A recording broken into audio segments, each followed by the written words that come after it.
Ni adalah contoh tub mandi anakku yang aku simpan dalam lemari. Tub mandi ni memang cantik, praktikal dan berbaloi dan tahan lama.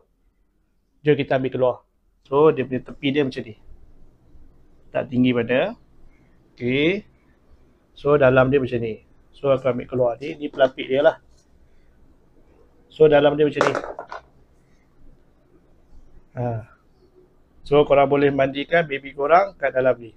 So bila korang nak buang air, korang boleh tarik sendal dia kat sini. So korang boleh buka macam ni dan korang masukkan dalam macam ni. So pelapik dia macam mana? So pelapik dia bawah dia ada besi macam ni.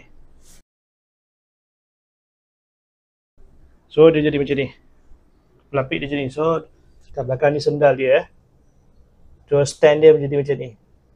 So korang boleh mandikan anak korang atas ni lah.